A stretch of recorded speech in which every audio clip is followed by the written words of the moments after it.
Do you feel the vibes?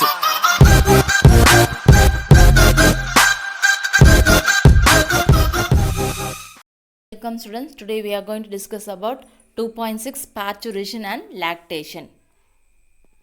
Here we can see the definition for parturition. It is the completion of pregnancy and giving birth to the baby. So pregnancy complete ஆனதுக்கு அப்புறம் ஒரு baby வெளியே யூட்ரஸை விட்டு வெளியே வரக்கூடிய அந்த process தான் parturition. Next is the labor. The series of events that expels the infant from the uterus is collectively called labor. So அதாவது ஒரு யூட்ரஸை விட்டு பேபி வெளியே வரும்போது நிறைய ஈவெண்ட் நடக்கும். அந்த என்டையர் ஈவெண்ட்டை நம்ம என்ன சொல்லலாம் அப்படின்னா லேபர்னு சொல்லலாம். இந்த தமிழில் வந்து என்ன சொல்லுவோம் அப்படின்னா மகப்பேறு அப்படின்னு சொல்லலாம். Here is about Baxter Hicks contraction or false labor. So entire gestation period அதாவது 9 monthsல வந்து 5லேருந்தோ இல்லை 6லேருந்தோ வந்து யூட்ரஸ் வந்து லைட்டாக வந்து அப்பப்போ வந்து கான்ட்ராக்ட் ஆகும். அப்படி கான்ட்ராக்ட் ஆகும்போது நமக்கு வந்து பெயின் இருக்கும். அந்த பெயினை தான் நம்ம என்ன சொல்லுவோம் அப்படின்னா ஃபால்ஸ் லேபர் அப்படின்னு சொல்லலாம். ஸோ டெஃபினேஷனாக சொல்கிறோம் அப்படின்னா periodic contraction of uterus during the pregnancy is call Braxton Hicks contraction or false labour. The hormone which is responsible for uterine contraction is estrogen. So இதோட ஃபங்க்ஷன் என்ன, யூட்ரைன்ஸ் எதுக்கு கான்ட்ராக்ட் ஆகணும் அப்படின்னா ஒரு ஃபீட்டஸை வந்து மோல்டு பண்ணுறதுக்கு தேவை. அதே மாதிரி ஒரு ஃபீட்டஸ் வந்து அப்படியே ஸ்லோவாக டவுன்வேர்டாக மூவ் ஆகி அந்த செர்விக்ஸ் ஓப்பனிங்க்கு வர்றதுக்கும் இந்த யூட்ரைன் கான்ட்ராக்ஷன் ரொம்ப முக்கியம். So this is the functions of uterine contraction. So மெயினாக 2 function, moulds the foetus and the next is helps in the downward movement of the fetus.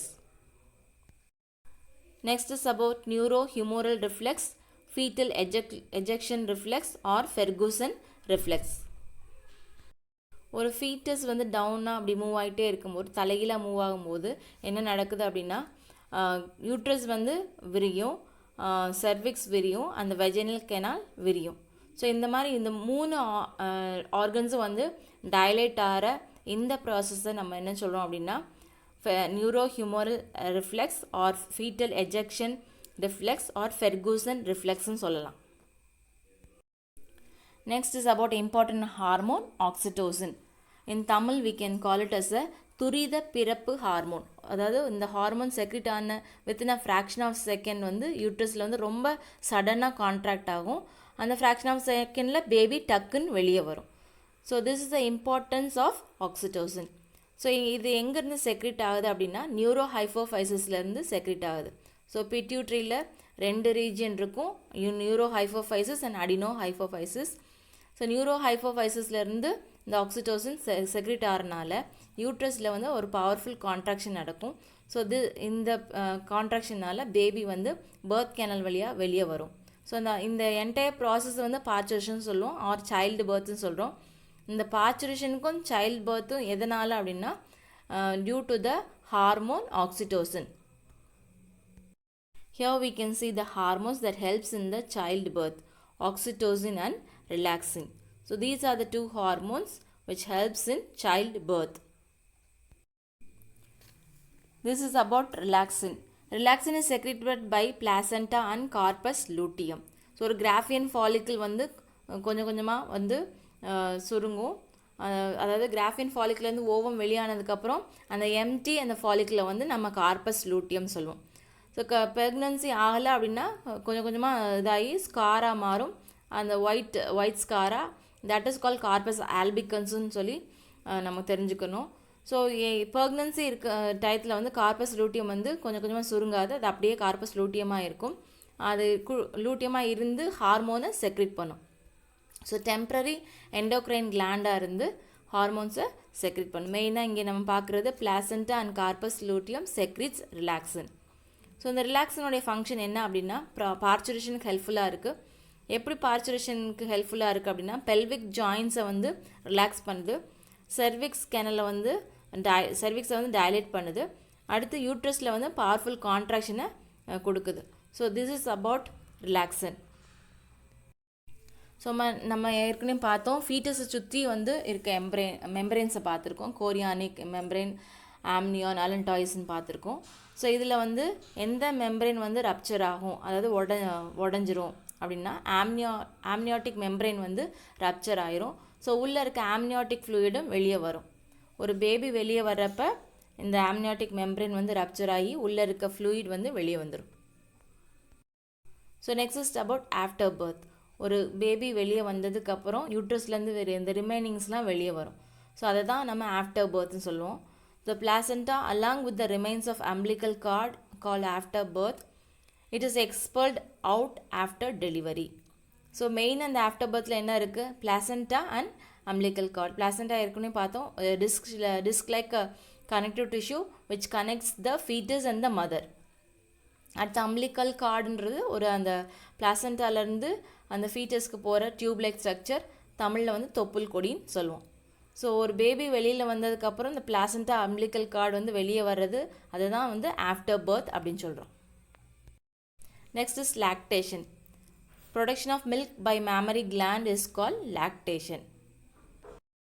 So here we can see the three important stages during which the mammary gland changes. So every menstrual cycle அப்பையும் changes நடக்கும், pregnancy அப்போ changes நடக்கும், lactation அப்பையும் changes நடக்கும். So pregnancy முடிகிற டயத்தில் 3 important hormones வந்து increase ஆகும். That is estrogen, progesterone and human placental lactogen. So இந்த 3 hormones increase ஆகும்போது நம்ம பிரெயினில் இருக்க ஹைப்போதலாமஸ் வந்து ஸ்டிமுலேட் ஆகும். அதனால இந்த ஹைப்போதலாமஸ் என்ன ரிலீஸ் பண்ணும் அப்படின்னா ப்ரோலாக்டின் ரிலீசிங் ஃபேக்டர்ஸ் வந்து ரிலீஸ் பண்ணும். These factors act on the anterior pituitary gland. So anterior pituitary gland will be releasing prolactin. இந்த prolactin causes lactogenesis. இதை வந்து லாக்டோ அப்படின்னு sense milk secretion. So milk செக்ரேஷனுக்கு தேவை வந்து prolactin. Here we can see the entire diagram how the prolactin is released. So இங்கே வந்து நம்ம பார்க்குறது hypothalamus. Hypothalamus acts on the factors of hypothalamus act on the anterior pituitary gland. So anterior pituitary gland will be secreting the prolactin. So prolactin நால milk production வந்து start ஆகும்.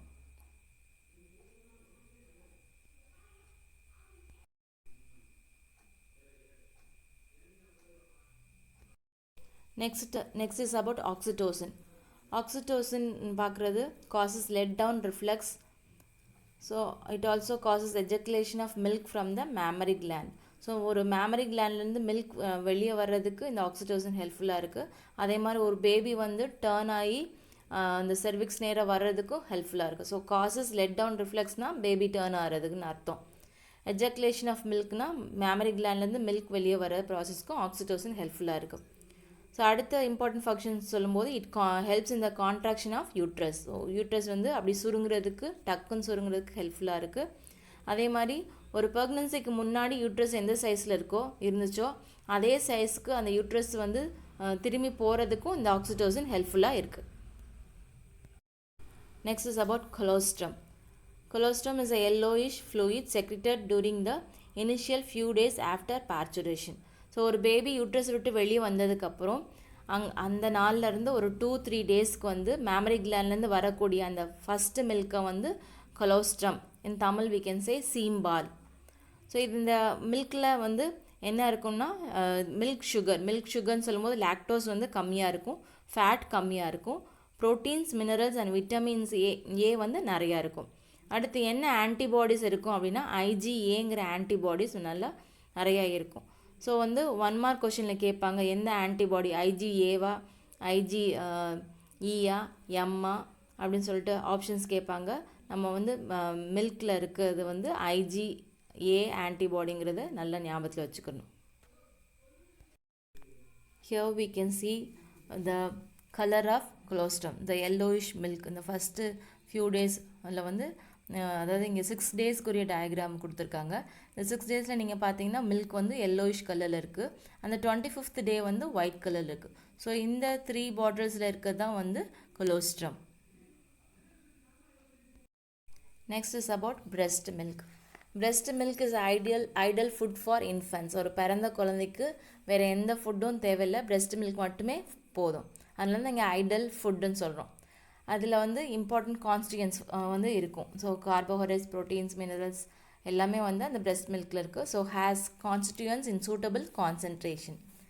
தி breast milk is sufficient till 6 months of age. ஒரு 6 மாதம் வரைக்கும் breast milk மட்டுமே போதும். 6 monthsக்கு மேலே தான் வந்து அடிஷ்னல் ஃபுட் வந்து கொடுக்கணும். So it is needed for the growth of a healthy baby. ஒரு பேபி ஹெல்த்தியாக இருக்கணும், டிசீஸ் இல்லாமல் இருக்கணும் அப்படின்னா 6 months வரைக்கும் கண்டிப்பாக breast milk மட்டுமே கொடுக்கணும். Here we can see the diagram of parturition. So ஒரு பேபி வந்து ஸ்லோவாக வந்து மூவ் ஆகி அந்த வெளியே வருது. அந்த லாஸ்ட்டில் நீங்கள் பார்க்கலாம் பிளாசண்டா அந்த umbilical card.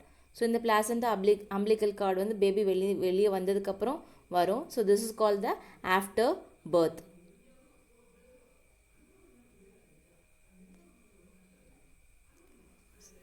So this is about parturition and lactation. I hope you had understood the topics parturition and lactation. Thank you, students.